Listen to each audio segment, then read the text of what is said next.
آج بھی میں آپ کے لیے ایک نئی کتاب لے کر آیا ہوں. انتہائی مفید کتاب ہے اور اس کتاب کو اگر آپ نے پڑھ لیا یا خرید کر اپنے پاس رکھ لیا اور بوقت ضرورت اس سے استفادہ کر لیا تو آپ کو سینکڑوں مقامات کا علم ہو جائے گا. مثال کے طور پر میں آپ کو اس کی چند مثالیں بتاتا ہوں، پھر بتاتا ہوں اس کتاب کا اسلوب کیا ہے، کس نے لکھی ہے، کیسے استفادہ کرنا ہے. خم آپ نے ایک لفظ حدیث میں پڑھا، غدیر خم کے مقام پر یہ ہوا. اگر اس کتاب میں آپ خا کی لسٹ میں جائیں گے تو خم لکھا ہوگا، تو اس کی وضاحت ہوگی کہ یہ خم کیا ہے. وہاں لکھا ہوگا مکہ اور مدینہ کے درمیان جوفہ سے 3 میل فاصلے پر ایک مقام کا نام ہے جہاں نبی کریم صلی اللہ علیہ وسلم نے اپنے آخری حج سے واپسی پر یہ اعلان کیا تھا، من کنت مولاہ فعلی مولا. اب یہ بات خم کے متعلق وہاں لکھی ہے. اسی طریقے سے حدیبیہ، آپ اگر جاننا چاہیں یہ مقام کہاں ہے تو یہ کتاب آپ کو بتا دے گی کہ یہ مقام کہاں ہے.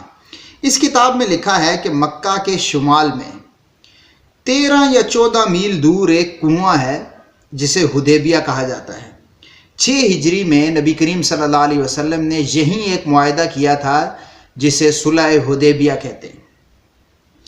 اسی طریقے سے اگر آپ جاننا چاہیں کہ تفتازان کیا ہے، علامہ تفتازانی کا نام درس نظامی والے لوگوں نے سنا ہوگا.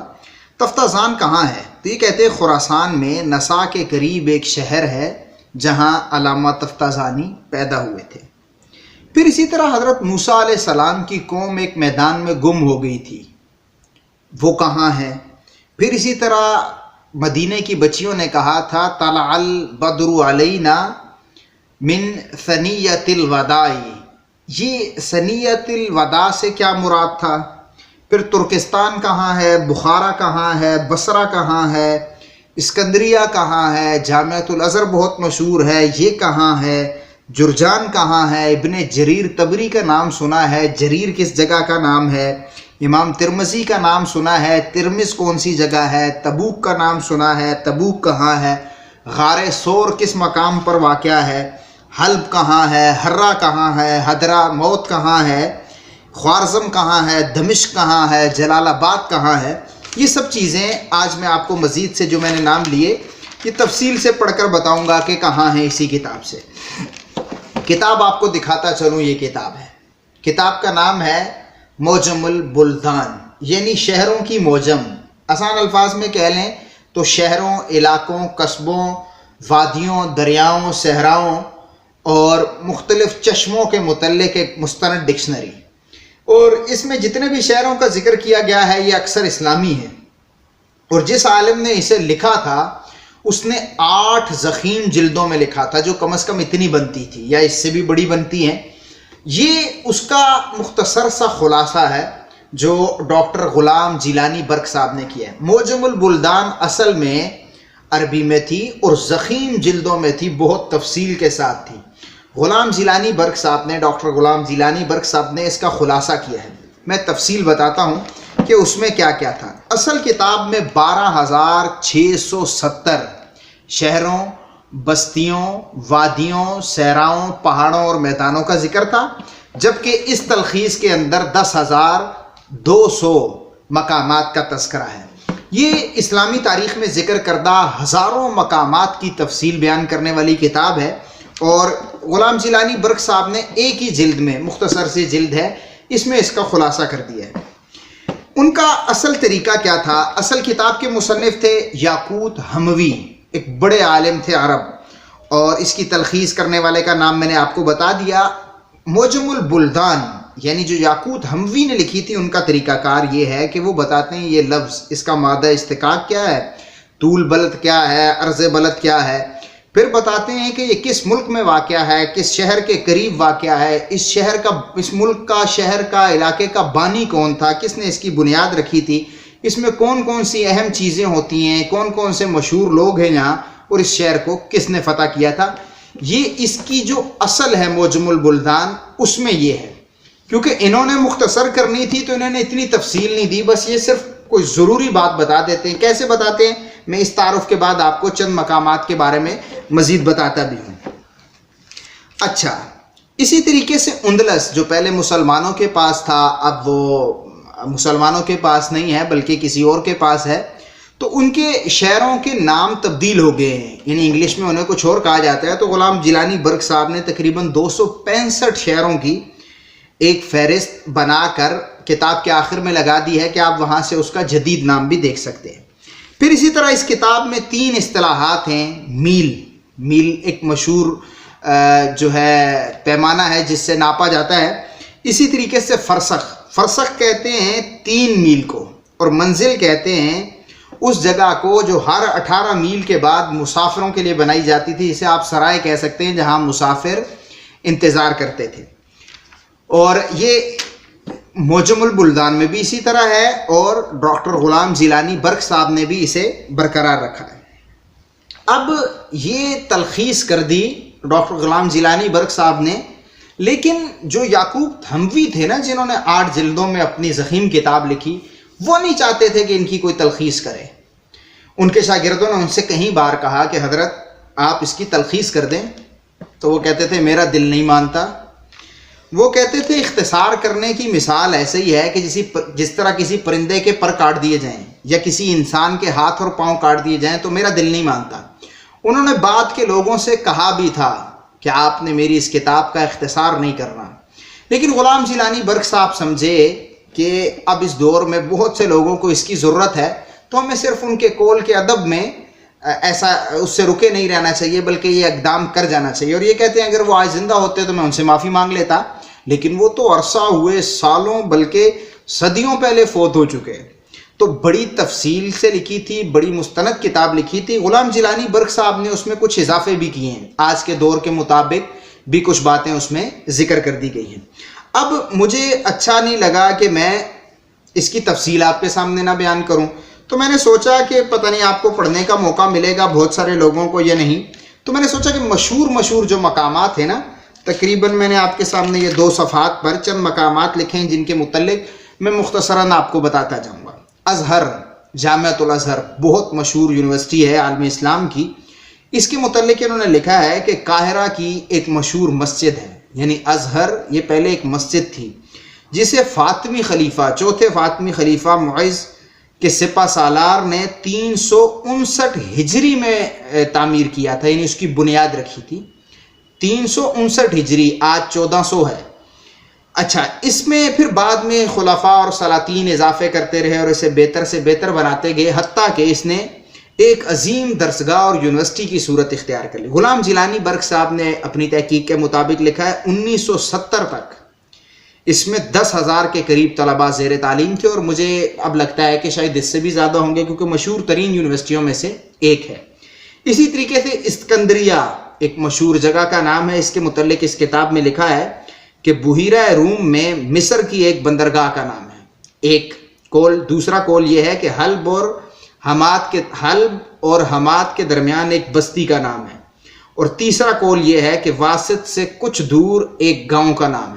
یعنی یہ 3 جگہ ہو سکتی ہیں۔ آپ اگر کسی اسلامی تاریخ میں اسکندریہ پڑھیں گے تو آپ دیکھیں، اگر سیاق و سباق سے آپ دیکھیں کہ یہاں مصر کی بندرگاہ مراد ہو سکتی ہے، حلب اور حماد کے مابین ایک بستی مراد لی جا سکتی ہے، یا واسط سے کچھ فاصلے پر ایک گاؤں مراد لیا جا سکتا ہے۔ جو بھی وہاں مناسبت رکھتا ہو آپ وہی مراد لے لیں، لیکن اگر آپ کے پاس اس طرح کی موجم نہیں ہوگی تو آپ کیسے اندازہ لگائیں گے کہ یہ کس مقام پر واقع ہے اور یہاں اس سے کون سا والا مراد لیا جائے گا؟ تو یہ ڈکشنری آپ کو ایسے مواقع پر مدد فراہم کرے گی۔ اس کے بعد افریقہ کے متعلق انہوں نے لکھا ہے عرب کے مغرب میں ایک سیاہ بر اعظم ہے، اس کا رقبہ 1,15,00,000 مربع میل اور آبادی 33 کروڑ ہے۔ میرے خیال سے کچھ مقامات پر غلام جیلانی برق صاحب صرف یاقوت حموی کی بات پر ہی نہیں رکتے بلکہ اس میں کچھ مزید اضافے بھی کر دیتے ہیں، اور یہ کہ ان کی اچھی چیز ہے۔ اب یہ ان کی اپنی کتاب ہے، اس میں جتنے چاہیں اضافے کر سکتے ہیں۔ انہوں نے اپنے اوپر کوئی پابندی نہیں لگائی کہ میں ایک لفظ بھی اپنی طرف سے نہیں لکھوں گا، بلکہ انہوں نے بتا دیا کہ میں نے تلخیص کی اور اپنی طرف سے چند الفاظ بھی لکھ دیے۔ اچھا، اس کے بعد ہے بئر روما۔ اگر یہ حدیث میں کہیں آئے یا کسی واقعے پر آئے کہ بئر روما کیا تھا، تو اس کے متعلق اگر آپ یہاں دیکھیں گے تو اس میں لکھا ہوا ہے کہ یہ مدینے کا ایک کنواں تھا جسے حضرت عثمان رضی اللہ تعالیٰ عنہ نے خرید کر وقف کر دیا تھا۔ اسی طریقے سے بیر معونہ، اس کے متعلق اگر آپ اس ڈکشنری میں دیکھیں تو اس میں لکھا ہوگا کہ مدینہ و مکہ کی راہ پر بنو سلیم میں ایک کنواں ہے جہاں حضور صلی اللہ علیہ وسلم کے بھیجے ہوئے 70 قراء اور حفاظ کو شہید کر دیا گیا تھا۔ تو یہ اسلامی تاریخ میں اس کی اہمیت ہے، تو اس لیے اس ڈکشنری میں اس کو ذکر کر دیا گیا ہے۔ اسی طرح بخارا جہاں کے امام بخاری تھے، اس کے متعلق لکھا ہے کہ دریائے جیحون کے مشرق میں ترکستان کا ایک مشہور شہر ہے۔ ترکستان آگے آ رہی ہے کہ ترکستان کیا ہے۔ بدر جہاں جنگ بدر ہوئی، غزوہ بدر ہوا، مدینے سے اندازاً 80 میل مکہ کی طرف ایک مشہور مقام ہے جہاں بدر کا واقعہ ہوا۔ بصرہ، یہ درس نظامی والے لوگ بہت خوب جانتے ہیں، خلیج فارس کے ساحل پر عراق کا ایک مشہور شہر ہے، اور مراکش کے ایک قصبے کا نام بھی بصرہ ہے۔ بطحا ہم حضور کے لیے کہتے ہیں، وادی بطحا کے ماپارے یا اس طرح کے دیگر الفاظ کہتے ہیں۔ مکہ کے قریب کنکروں والے ایک میدان کا نام ہے۔ تبوک جہاں لڑائی ہوئی تھی اس کے متعلق اس کتاب میں ہے، وادی القرا کے شمال میں شام کا ایک سرحدی شہر ہے جو کبھی اصحاب الایکا کا وطن ہوتا تھا۔ حضور نے 9 ہجری میں اس پر چڑھائی کی اور یہ حضور کا آخری غزوہ تھا۔ ترکستان کے متعلق لکھا ہے کہ یہ بلاد ترک کا نام ہے، یعنی ترکوں کے شہروں کا نام ہے، جس کا رقبہ اندازاً 15 لاکھ مربع میل ہے، جس کے مشرق میں چین، مغرب میں بحیرہ خزر اور جنوب میں ایران اور افغانستان، اور شمال میں بحیرہ آرال ہے۔ بخارا، سمرقند، تاشقند، خیوال اس کے مشہور شہر ہیں۔ ترمز جہاں کے امام ترمذی ہیں، اس کے متعلق لکھا ہے کہ جیحون کے شرقی کنارے پر ایک مشہور شہر ہے جو جامع ترمذی کے مؤلف کا وطن بھی ہے۔ تفتازان خراسان میں نسا کے قریب ایک شہر ہے جہاں علامہ تفتازانی پیدا ہوئے۔ 3 وط زیتون، یہ جو قرآن میں بھی ذکر ہے، یہ کہتے ہیں یہ شام کے 2 پہاڑ ہیں۔ البتہ کچھ لوگوں کا خیال ہے کہ 3 ایک ندی ہے اور زیتون بیت المقدس ہے۔ تو یہ بھی ایک نئی چیز ہے جو مجھے بھی آج پہلی دفعہ اسی کتاب سے پتہ چلی۔ طے وہ میدان جہاں حضرت موسیٰ علیہ السلام کی قوم 40 سال تک بھٹکتی رہی، اس کے متعلق لکھا ہے وہ تاریخی بیابان ہے جس میں قوم موسیٰ 40 برس تک بھٹکتی رہی۔ یہ ایلا مصر، بحر کلزم اور جبل سرات کے مابین واقع ہے۔ اس کا طول اور عرض 40 بائی 40 فرسخ ہے، ایک فرسخ 3 میل کا ہوتا ہے۔ اچھا، پھر سنیت الوداع یہ کیا تھی؟ جب وہ بچیاں پڑھ رہی تھی کہ ہم پر طلع البدر علینا، ہم پر تو 14ویں کا چاند نکل کر آ گیا ہے، سنیت الوداع سے۔ سنیت الوداع مدینے کے جنوب میں ایک گھاٹی ہے جہاں تک اہل مدینہ اپنے معزز مہمانوں کو چھوڑنے کے لیے آتے تھے۔ تو حضور آئے تو حضور کے استقبال کے لیے مدینے کے لوگ اور مدینے کی بچیاں وہاں تک گئی تھی۔ فور مکہ کے قریب ایک پہاڑ ہے جہاں ہجرت کے وقت رسول اکرم صلی اللہ علیہ وسلم اور جناب صدیق اکبر نے پناہ لی تھی۔ جرجان، جی علامہ شریف جرجانی، عبد القاہر جرجانی، یہ درس نظامی والے لوگ انہیں جانتے ہیں۔ تو ان کا مسکن کیا تھا؟ یہ کہتے ہیں تبرستان کا ایک مشہور شہر تھا جو دامغان اور استراباد کے درمیان واقع ہے۔ جریر، ابن جریر تبری، جن کی تفسیر تبری، تاریخ تبری بہت مشہور ہے، وہ ان کی جریر جگہ کے متعلق لکھا ہے کہ یہ کوفہ کی ایک جگہ کا نام تھا۔ جلال آباد میرے خیال سے آج کل افغانستان کا شاید کابل ہو گیا ہے، تو جلال آباد بھی افغانستان کا ایک شہر ہے۔ پشاور اور کابل کے وسط میں ایک اہم شہر اور کومس کے قریب ایک مشہور قلعے کا نام ہے۔ دیکھیں کیسی مفید معلومات ہیں، آپ کسی بھی شہر کے متعلق اس کتاب سے ڈھونڈ سکتے ہیں جو اسلامی تاریخ کا حصہ ہے۔ حدیبیہ مکہ کے شمال میں 13-14 میل دور ایک کنواں ہے جہاں 6 ہجری میں معاہدہ ہوا تھا۔ ہرہ سیاہ رنگ کی پتھریلی زمین کو کہتے ہیں، اور عرب میں بہت سارے ہرے ہیں، ہرہ فلاں اور ہرہ فلاں۔ حضرہ موت یہ یمن کے مشرق میں ایک وسیع علاقہ ہے۔ حضرت ہود علیہ السلام کی قبر مبارک اسی علاقے میں ہے۔ حلب غربی شام کا ایک شہر ہے، ترکی کی سرحد پر انطاکیہ کے شمال مشرق میں واقع ہے۔ حنین جہاں غزوہ حنین ہوا، طائف کے قریب واقع ایک وادی ہے جو مکہ سے 15-16 میل دور ہے۔ 8 ہجری میں یہاں غزوہ حنین ہوا۔ خراسان مشرقی ایران کا ایک وسیع علاقہ، اس کے بڑے شہر یہ ہیں: نیشاپور، ہرات، توس، سرخس، مرو، فاریاب، جوزجان، بامیان۔ لیکن کچھ کی رائے اس سے مختلف، یہ کہتے نہیں ایران اتنا بڑا، خراسان اتنا بڑا نہیں ہے، بلکہ اس میں اس کی حدود کا تعین وہ ذرا دوسرے انداز میں کرتے. خم کے متعلق میں نے پہلے بتا دیا. خوارزم ترکستان کا ایک علاقہ ہے جس کا مشہور شہر خیوا تھا. دار الندوہ مکہ میں ایک عمارت یا ایک ہال تھا جس میں اکابر مکہ بیٹھ کر مشورہ کیا کرتے تھے. دمشق یہ شام کے دارالحکومت کا نام ہے. یہ ساری معلومات تھی جو میں نے اس کتاب سے لی اور آپ کے سامنے پیش کر دی. ایک رائے مجھے دیں کہ میں صرف کتاب کا جنرل تعارف کرا دیا کروں یا اس میں جو باتیں وہ بھی بتا دیا کروں. باتیں بتانے سے فائدہ یہ ہوتا ہے کہ میرا بھی مطالعہ ایک بار ذرا تازہ ہو جاتا ہے.